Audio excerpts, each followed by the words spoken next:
Welcome to AI Paper Podcasts. Today we're looking at evolving RL, end-to-end optimization of experience-driven self-evolving capability within agents.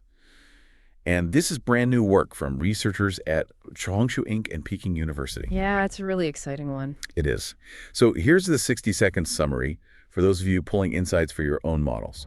Basically, large language models are, typically static after training. Experience-driven agents try to fix this by saving past interactions as reusable skills. Right. But current methods fail because they treat extracting that experience and then actually utilizing that experience as two completely separate steps. So this paper introduces Evolving RL. It's a framework that uses Group Relative Policy Optimization, or GRPO, to jointly optimize both capabilities in a single shared policy. That's huge. Yeah, the results are massive. Up to a 98.7% relative improvement over standard GRPO on unseen ALFWorld tasks, and just huge gains in web navigation on Mind2Web. But more importantly, the model actually internalizes these skills into its weights, so it performs incredibly well even if you don't provide the extracted skills at test time. Exactly. All right, so that's the high-level overview. Now, to help unpack the architecture behind these numbers, we really need to dive into the mechanics of this joint optimization. Yeah, let's get into it. So the community has been trying to build self-evolving agents for a while now. Why has this specific bottleneck, like learning from history, why has it been so difficult to crack? Well, it fundamentally comes down to how we train these models to look at their own past mistakes and, successes. Right. Existing methods rely really heavily on a base model's inherent static ability to pull useful information from a log of actions. So we've seen recent frameworks, things like SkillRL or Evolver. Yeah, I read those. Right. And they use reinforcement learning to improve how an agent utilizes an instruction or a piece of experience. But the critical flaw is that they still rely on handcrafted filters, or sometimes entirely separate massive external models like, GPT-4, to actually write those instructions in the first place. So they're basically decoupling the process. Exactly. They're treating the creation of the skill and the execution of the skill as two isolated engineering problems. Yes. And that decoupled design, it creates a degenerate training loop. How so? Think about the reinforcement learning dynamics happening under the hood, right? Yeah. The quality of the extracted experience directly influences the optimization of the solver. And the solver is the part of the agent actually trying to complete the task. Right, exactly.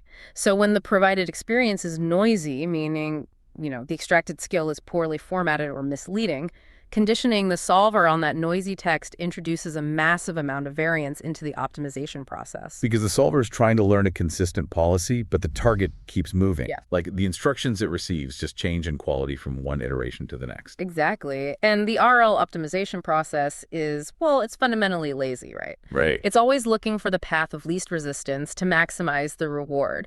So if following the extracted skill sometimes leads to a win, but frequently leads to failure because the extraction itself was bad, the solver basically hits a wall. Oh, I see. It converges to this degenerate behavior where it systematically learns to just ignore the provided experience entirely. Wow. Yeah. Bypassing unreliable guidance yields much more stable mathematical returns than trying to decipher a noisy prompt. It makes total sense when you frame it like a junior developer writing documentation for a senior engineer. Oh, that's a good way to put it. Right. If the junior developer's docs are frequently wrong or they miss crucial deployment steps, the senior engineer eventually just stops opening the documentation portal entirely. Yep. They just ignore it. They rely on their own habits and muscle memory to solve the ticket. The junior developer never gets feedback on why their docs are bad, and the senior engineer never actually improves their workflow. The communication just breaks down completely. That analogy perfectly captures the bottleneck. The solver simply tunes out the extractor. So if decoupling the models inevitably breaks the feedback loop, the only way to fix that communication breakdown is to mathematically link them. Right. Evolving RL basically forces them into a unified loop. Okay, let's get into the weeds of how they actually built that loop. We know from the summary they use Qwen 2.57b instruct as the base model. Right. How does the shared policy work in practice? So in Evolving RL, the extractor and the solver share the exact same policy parameters. So they're the same network. Exactly. They're the same 7 billion parameter neural network. The pipeline kicks off with what the researchers call the extraction state. An agent attempts a source task in its environment, it generates a trajectory of actions, and then receives an environmental reward indicating, success or failure. Yeah. This combination, the task description, the specific actions taken, and the final reward that becomes the extraction state. So the model is basically looking at its own raw log from a recent attempt at a problem and using that as its context window. Yes, exactly. Based on that context, the extractor generates N-candidate textual skills. And these aren't just raw regurgitations of the log. Right, they're not just a transcript. No, they are compact procedural abstractions. They map out the underlying logic, what to do, how to sequence the workflow, and crucially, how to recover from errors if something goes wrong. So we have N different drafts of a user manual based on one interaction. Exactly. I imagine the next step is figuring out which of those drafts is actually useful. That happens in the downstream retrieval phase. Okay. A retriever module fetches k semantically related downstream tasks from the training dataset. And it does this by calculating the cosine similarity of the task description embeddings. Got it. Which, by the way, are pre-computed using a separate embedding model, specifically Qwen3 embedding 4b. Let's pause on the embeddings for a second, just to ground that for anyone who might not work with retrieval architectures daily. Sure. When you say cosine similarity of the embeddings, you're talking about mathematically mapping out how closely related two different tasks are in a high-dimensional vector space, right? That is the core of it, yeah. The embedding model translates the text description of a task into a dense vector of numbers. Right. So tasks that require similar fundamental logic or navigation will have vectors that point in roughly the same direction. Cosine similarity just measures the angle between those vectors to find tasks that are conceptually close, even if the exact wording is completely different. Okay, but let me push back on this specific design choice for a second. Okay, go ahead. Testing N-candidate skills on K separate downstream tasks every single training iteration, that sounds incredibly computationally heavy. It is a lot of compute. So why go through all that vector math and extra testing? Why not just evaluate the generated manual on the original source task it was extracted from? If the manual helps solve the problem it was based on, isn't that proof it works? That is usually the intuitive approach, yeah. But doing that creates a massive shortcut for the model. How so? Well, if you only evaluate the skill on the source task, the model just memorizes the specific answer. The skill becomes highly overfitted to that exact scenario. Retrieving K-related but distinct downstream tasks forces true generalization. We aren't testing if the model can parrot back the solution to a problem it just saw. Right. We're evaluating the skill's transfer utility. We want to know if this textual abstraction can actually help the solver navigate a slightly different scenario. Ah, I see. It has to extract the underlying principle, not just the exact sequence of clicks or keystrokes. Exactly. It's the difference between memorizing the answers to a practice test and actually learning the math formula. That's exactly it. So we now have N skills being evaluated across K-related tasks. How do we turn that massive grid of evaluations into a mathematical update for the shared policy? This is where group relative policy optimization, or GRPO, comes into play. Oh, Let's look at the solver-side advantage calculation first. They call it the cross-skill group advantage. okay. For a specific retrieve task, the solver generates trajectories conditioned on each of the N candidate skills. The rewards for those trajectories are then normalized strictly within this group of N. Meaning we are comparing the performance of the N skills against each other on the exact same task, rather than against some absolute baseline. Exactly. And this creates a really elegant dual incentive for the solver. If the solver is handed a beneficial skill, it's highly rewarded for exploiting that skill to beat the other trajectories in that group. So it learns how to lean into good instructions. Yes. But we also have to consider what happens when the solver is forced to use a malformed, noisy skill from the extractor. It's probably going to fail the task, right? It will likely fail. But because of the group normalization, it incurs a steep penalty if its behavior deviates from the optimal behavior relative to its alternatives. Oh, interesting. Yeah, so it learns to recognize when a skill is garbage and maintain robust, stable performance despite the bad conditioning. It's essentially an A/B test of user manuals at scale. That's a great way to think about it. Right. The extractor is getting paid based on the average success rate of the people reading its manual across all K different scenarios. And the solver is getting paid to successfully finish the job, which naturally teaches it to spot a good manual from a bad one. Precisely. And the extractor reward is incredibly straightforward in this setup. It's literally just the mean downstream performance of its skill across all K tasks. Okay. Because both the extractor loss and the solver loss operate on the exact same parameter vector. A single gradient step that improves the extraction quality also inherently updates the solver weights. The math makes perfect sense in theory. Mm-hmm. But we have to talk about the elephant in the room when it comes to self-play. Right. In practice, optimizing language models to generate their own training text in a closed loop usually leads to massive instability. Oh, it's notoriously unstable. Concurrent research, like a paper called Complementary RL, tried to co-optimize these exact traits. And what happened? They experienced catastrophic training collapse. Oh. Yeah, and they blamed it on parameter conflicts between the extractor and solver capabilities. Their conclusion was that you simply have to separate them into two distinct models. But evolving RL proves that parameter conflict was a myth. They kept it in a single model and it worked. Yes. So what was the real culprit behind the collapse if it wasn't the parameters fighting each other? The real culprit is evaluation noise driven by high entropy. Okay. Textual skill extraction inherently lacks a deterministic ground truth, right? There are many valid ways to write a good skill, so it's a high entropy generation process. Makes sense. Occasionally, during this vast sampling process, the extractor will generate rare tokens, strange formatting, or just outright gibberish. Wait, I'm losing the thread here. Why would the math reward gibberish? Well, Shouldn't the GRPO process recognize the text itself as garbage and just assign it a low score? you'd hope so. But this is a specific blind spot in how GRPO normalizes rewards. Sometimes that gibberish just happens to coincide with a successful rollout. Oh, I see. Maybe the downstream task was incredibly easy and the solver was going to solve it anyway, regardless of the prompt. Right. The GRPO math blindly normalizes the rewards within the group. It sees a win, looks at the prompt, and mistakenly assigns this gibberish string a positive relative advantage. Oh, wow. So the model thinks, hey, this weird string of alien text resulted in a win. It must be a magic spell. Exactly. It creates a pathological feedback loop. The policy entropy continuously grows. These low probability alien tokens get continuously reinforced because they accidentally correlated with a win, and the model eventually collapses into outputting complete nonsense. Hold on, though.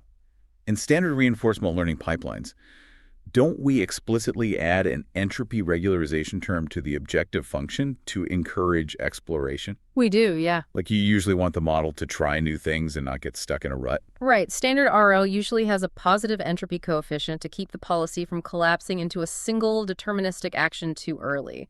But here, the researchers introduce a brilliant engineering inversion. Well, they do. They use a negative entropy coefficient, specifically negative 0.03 in the extractor loss. Wait, really? They're actively punishing the model for being creative with its text generation. Yes. They are penalizing entropy growth to force the extraction policy toward highly deterministic, stable predictions. Wow. They want predictable text.